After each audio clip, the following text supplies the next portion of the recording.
ओम नमः सिद्धेभ्यः। ओम नमः सिद्धेभ्यः।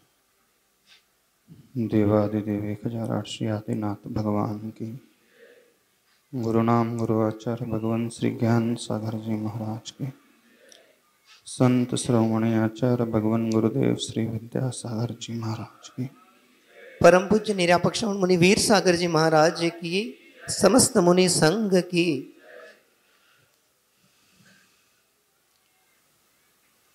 प्रातः काल की बेला में लगभग 3 बजे के आसपास समाचार यह सुनने को मिला।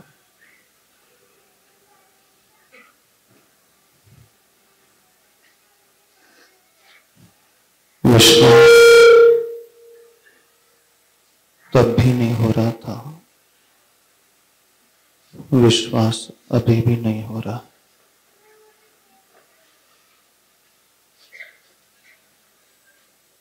आज 18 तारीख है, तो लगभग 13-14 जनवरी से जब यह पता चला, आचार्य भगवान नेवरा का पंचकल्याण करके लौटे थे, कि स्वास्थ्य आचार्य भगवान का प्रतिकूल हो रहा।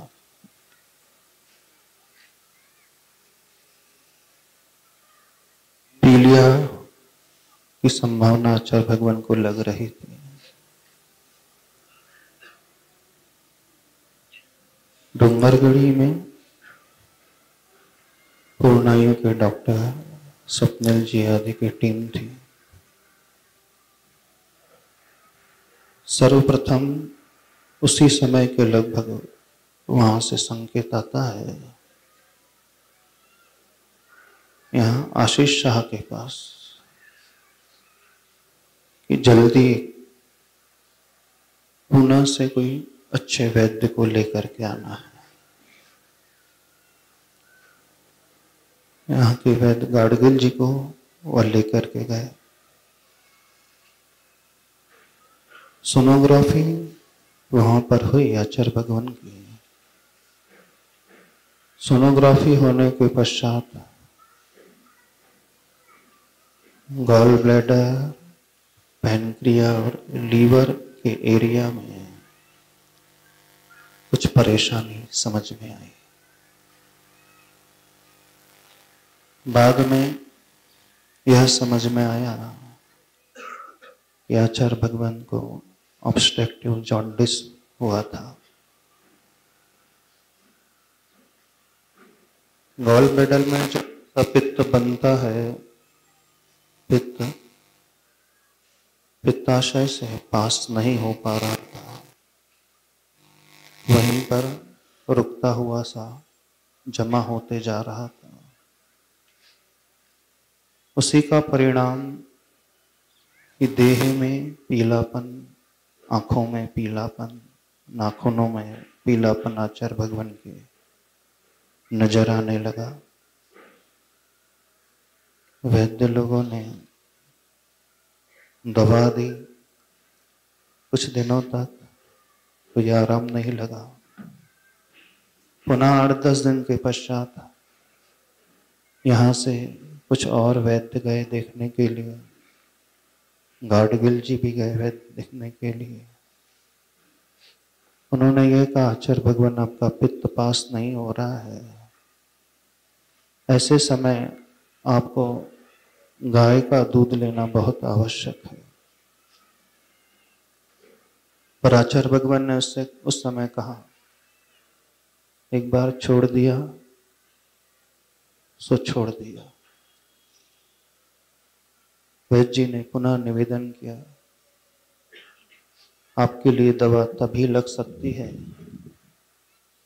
जब वह पित्त किसी तरह पास हो जाए, पित्त का एब्जॉर्ब होना शुरू हो जाए।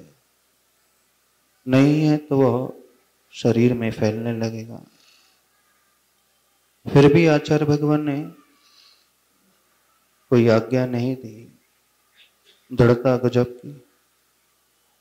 यही कहा था, जो होगा सो होगा, हमारा तो संकल्प है और संकल्प को हम तोड़ नहीं सकते। आचार्य भगवान ने दूध लेना स्वीकार नहीं किया, गन्ने का रस लेना स्वीकार नहीं किया। वैद्यों ने कुछ और दवा बना करके दी। धीरे धीरे पित्त पास होने लगा और आंखों से पीलापन कम होने लगा, देह से पीलापन कम होने लगा। लेकिन वह तो कम होने लगा, शरीर में शक्ति बनाए रखने के लिए आहार बहुत आवश्यक होता है। लगभग 25 दिन से आचार्य भगवान सिर्फ लिक्विड डाइट ही ले रहे थे। शरीर में कुछ जा ही नहीं रहा था, शक्ति धीरे धीरे क्षीण होते चले जा रहे थे। आप लोगों ने देखा भी होगा कि काया एकदम क्रश हो चुकी थी, दुर्बल हो चुकी थी, हड्डियां नजर आने लगी थी, चमड़ी और लटकने से लगी थी।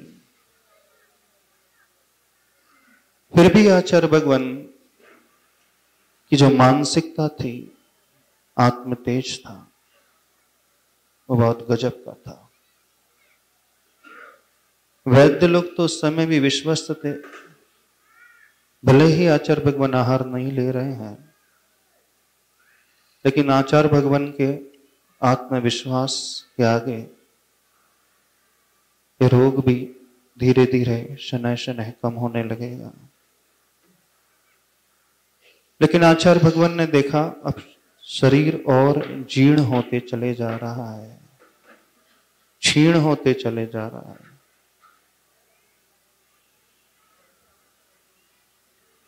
अब उन्होंने डॉक्टर्स और वैद्यों की टीम से कहना शुरू कर दिया कि अब मैं अपना इलाज स्वयं ही कर लूंगा। अब मुझे आपकी सोनोग्राफी की, अन्य टेस्टिंग की, ब्लड टेस्टिंग की कोई आवश्यकता नहीं। डॉक्टर्स ने कहा ब्लड लिया जाना चाहिए, टेस्ट किया जाना चाहिए, क्या हो कैसा हो रहा है समझ में आना बहुत जरूरी है। आचार्य भगवान ने ये कहा कि जब मुनिराज हम लोग केशलोंज करते हैं, सिर से बाल निकलते हैं, कुछ खून की बूंदें निकलती हैं, तो उसका भी प्रायश्चित लेना पड़ता है। प्रायश्चित स्वरूप हम लोग उपवास करते हैं। तो हम रक्त देने में के फेवर में बिल्कुल नहीं है, हम ब्लड टेस्ट के लिए भी रक्त नहीं देंगे और नहीं दिया। यहां तक कि पुनः सोनोग्राफी करने की बात आई, आचार्य भगवान ने वह भी मना कर दिया, नहीं, अब जो भी करना है हम स्वयं करेंगे। अब हमें किसी की आवश्यकता नहीं है। धीरे धीरे जब शरीर और क्षीण होते चला गया, कुजवर निर्यापक मुनि श्री जब योग सागर जी का प्रवेश 3 फरवरी को वहां पर हुआ था, 4 फरवरी को आचार्य भगवान का आहार उन्होंने बहुत अच्छे से कराया, लेकिन उसके बाद धीरे धीरे आहार की मात्रा और कम होने लगी। जब देखा गुरुदेव ने कि आहार और घटने लगा है, तो गुरुदेव अब संघ के साधुओं से भी बात करना लगभग बंद कर चुके थे। यह बात आज से लगभग 10-12 दिन पूर्व की है। आचार्य भगवान सिर्फ संकेत से थोड़ा बहुत कहते थे, शब्दों से कुछ नहीं कहते थे। संघ के साधु पूज्यवर योग सागर जी महाराज, पूज्यवर प्रसाद सागर जी महाराज, चंद्र सागर महाराज, निरामय महाराज, सागर जी महाराज, पूज्य सागर जी महाराज, वे लोग निवेदन करते रहे, लेकिन आचार्य भगवान ज्यादा उनसे भी अब बातचीत नहीं करते। सबके मन में यह आशंका हो रही थी कि हो सकता है कमजोरी हो रही है, इस कारण आचार्य भगवान बात नहीं कर रहे हैं। लेकिन बात कुछ और ही थी। ऐसा नहीं कि शारीरिक कमजोरी के कारण आचार्य भगवान बात नहीं कर रहे थे। यह 12 दिन पूर्व से ही आचार्य भगवान ने प्रयास शुरू कर दिया था। एक प्रकार से संघ के साधुओं से भी अपने आप को दूर करना उन्होंने प्रारंभ कर दिया था। लेकिन हर साधु वैयावृत्ति करना चाह रहे हैं, वे चाह रहे हैं, हम लोग भी चाह रहे हैं, आप लोग भी चाह रहे हैं। सबकी भावना है कि आचार्य भगवान जल्दी से जल्दी, शीघ्र शीघ्र स्वस्थ हों। लेकिन आचार्य भगवान के मन में कुछ और ही चल रहा था।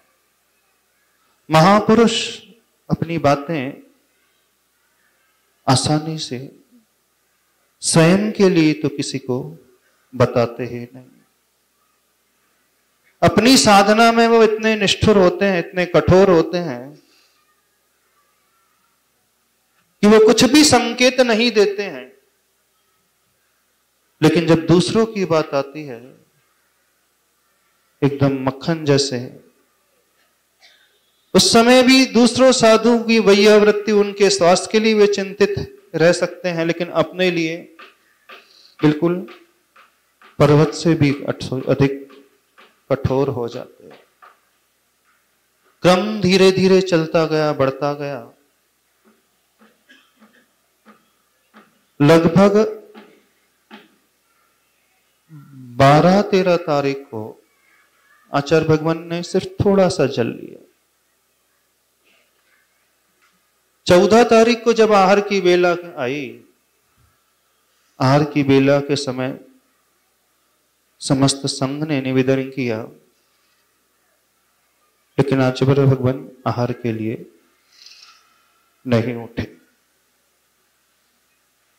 तो प्रश्न आया कि शायद कमजोरी बहुत अधिक बढ़ गई है, थोड़ा इंतजार और करते हैं।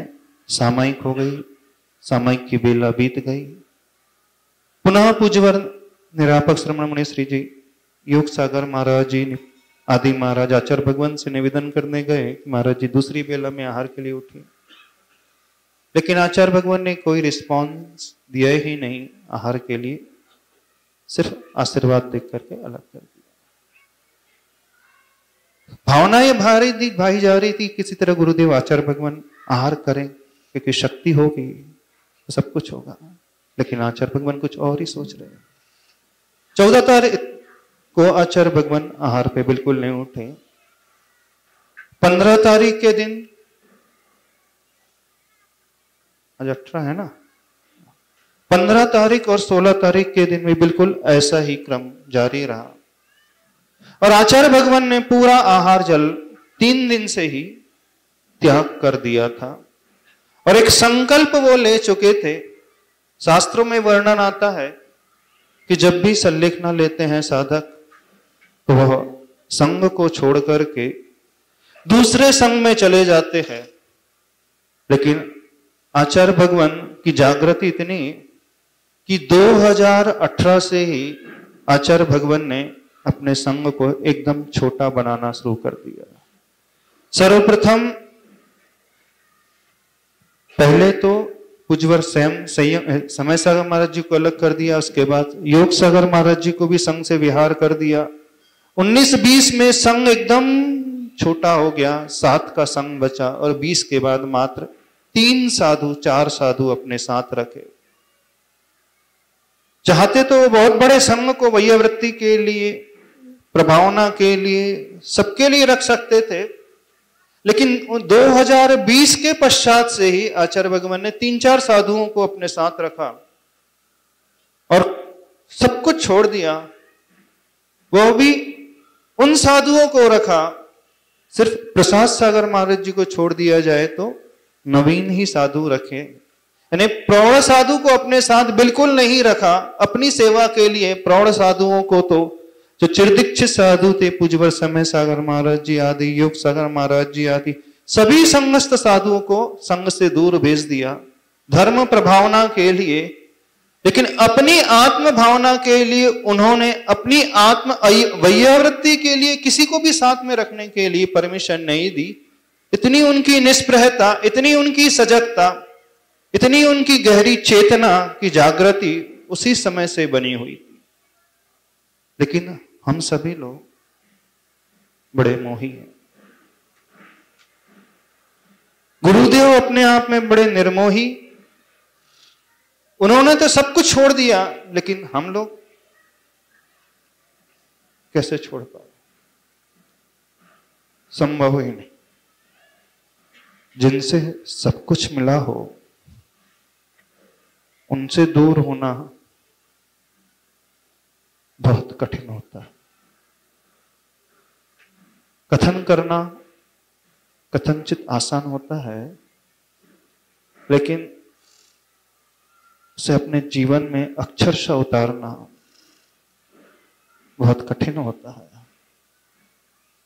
लेकिन गुरु का राग भी प्रशस्त राग ही माना जाता है। व्यवहार में तो हम उन्हें याद, सभी लोग याद करेंगे और करना भी चाहिए। लेकिन जो घटनाक्रम घटित हो गया,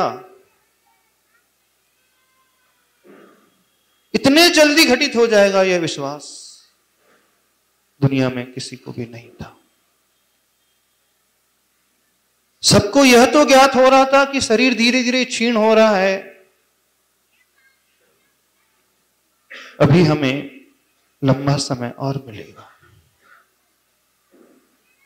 संघ के अन्य मुनिवर, अन्य साधु धीरे धीरे डोंगरगढ़ की ओर विहार करते चले जा रहे थे। मात्र योग सागर महाराज जी निर्यापक श्रवण पहुंच पाए, और 2 दिन पूर्व निर्यापक श्रवण श्री समता सागर जी महाराज जी वहीं पर पहुंच पाए। लेकिन दुर्भाग्य कहें, पूज्यवर अभय सागर महाराज जी और निर्यापक संभव सागर महाराज जी आज सवेरे लगभग 8:30 के आसपास वहां पर पहुंच पाए।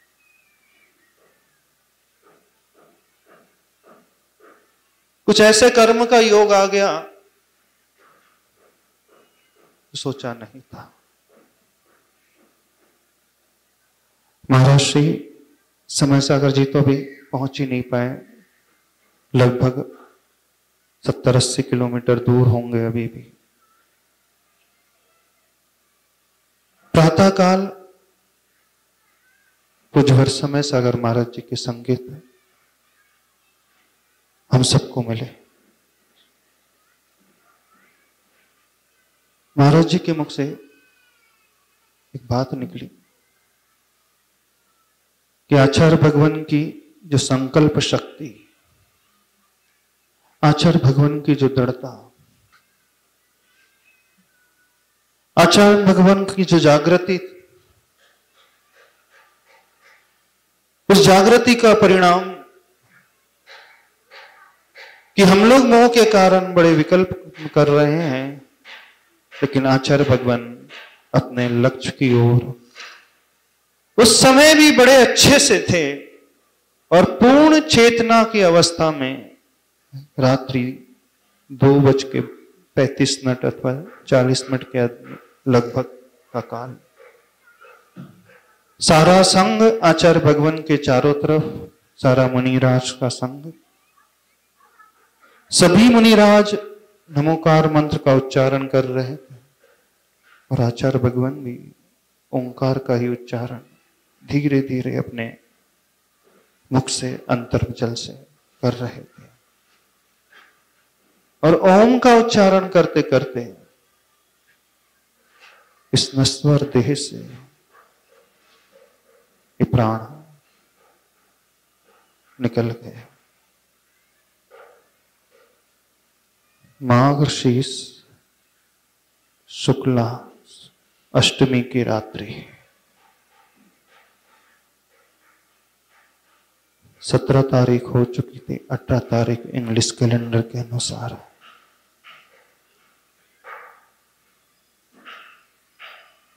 जो क्षति हम सबको हुई है, जैन समाज ही नहीं, सारी मानव जाति, प्राणी मात्र को, उसकी कल्पना भी कोई नहीं कर सकता।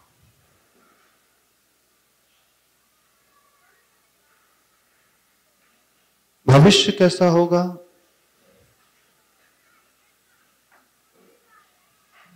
कुछ समझ में तो आता नहीं,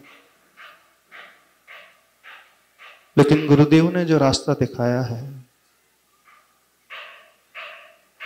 जो संस्कार दिए हैं, जो शिक्षा दी है,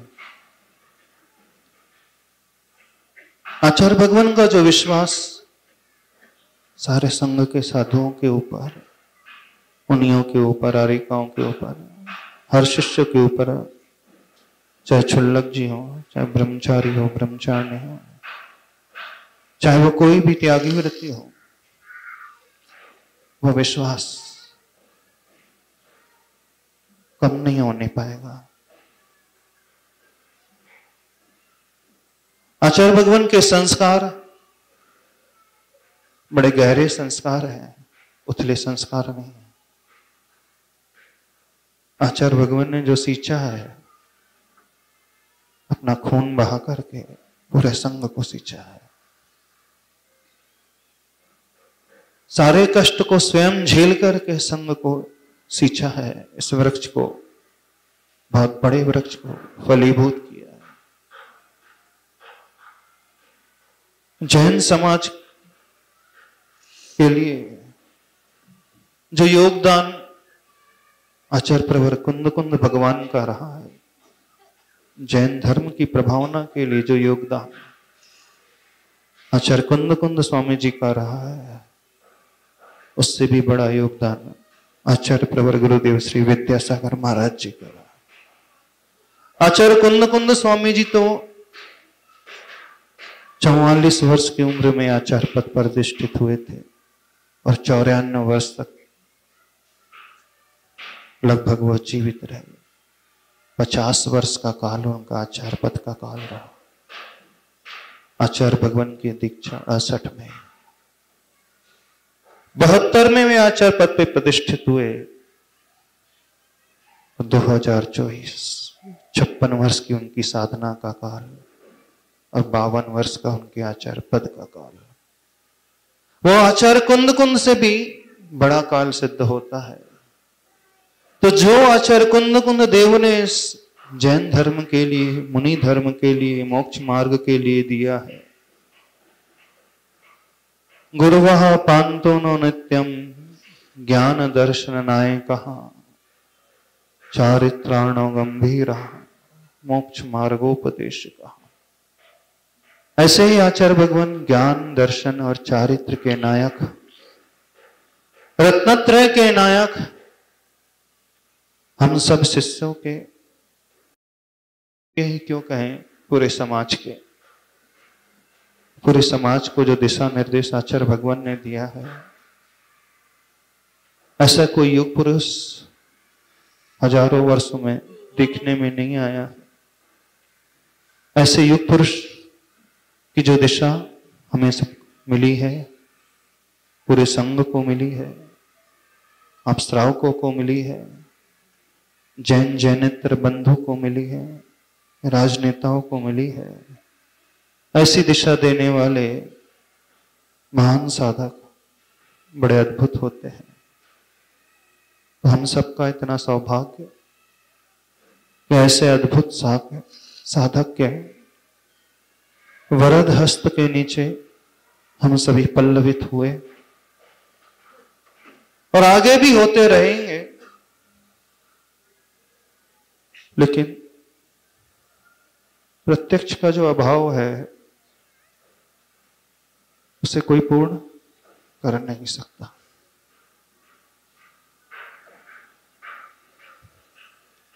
अब इतना ही कहते हैं, जैसे कुछ वर्षंग में सागर महाराज जी ने संकेत दिया है। दोपहर की बेला में 1:30 बजे से समाधि भक्ति आदि जो संघ के प्रमुख होते हैं उनकी सल्लेख न होने के पश्चात जो आगम ग्रंथों में भक्तियों का वर्णन का विधान आया है उसी के अनुरूप जहां जहां भी जो संघ होंगे वो लगभग 1:30 बजे के आसपास सामूहिक रूप से भक्ति का पाठ करेंगे। आप लोग भी जो कार्यक्रम होगा आप लोग को तो देखने मिल जाएगा। अभी भक्ति पाठ दोपहर को सामयिक की बेला के पश्चात होगा। यही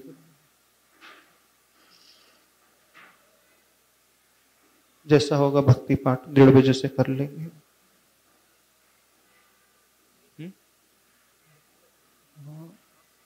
हाँ, इतना ही है, अभी कुछ ज्यादा नहीं कहेंगे। कहने में थोड़ा सा विचित्रता लगती है, अब कैसे कह दें कि समाधिस्थ आचार्य विद्यासागर महाराज।